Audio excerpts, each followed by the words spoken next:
Nakatakda magpiyansa ngayong araw si PGMN founder Franco Mabanta at 4 niyang kasama na inaresto dahil sa pangingikil umano sa dating House Speaker. Yan ang unang balita live ni Jomer Apresto. Jomer?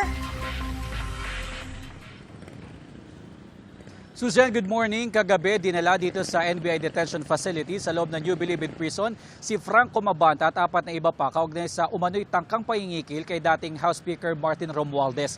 Posible raw sila makapagpiyansa ngayong araw. Pasado 12:00 na ng hating gabi nang lumabas mula sa NBI Detention Facility sa Muntinlupa ang abogado ni Franco Mabanta, ang founder ng Peanut Gallery Media Network o PGMN. Si Mabanta at ang kasama niyang 4 na iba pa ay narito sa Building 14 ng Bureau of Corrections na nagsisilbing detention facility ng NBI. Ayon kay Atty. Bernice Piñol Rodriguez, nakatakda sila magpiyansa ngayong araw.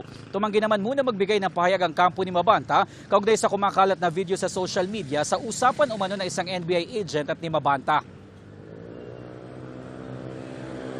No statement to be had. It'll be part of our defense. But again, I would like to reiterate that there was no extortion.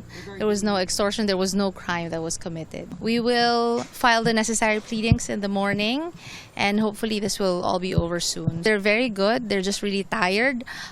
We just helped them settle in because ang daming gamit na that had to be moved. But they're okay. Susan, una nang sinabi ng NBI na nag-apply na sila ng cyber warrant para ma-examine ang mga gadget na nakumpiska kina Mabanta.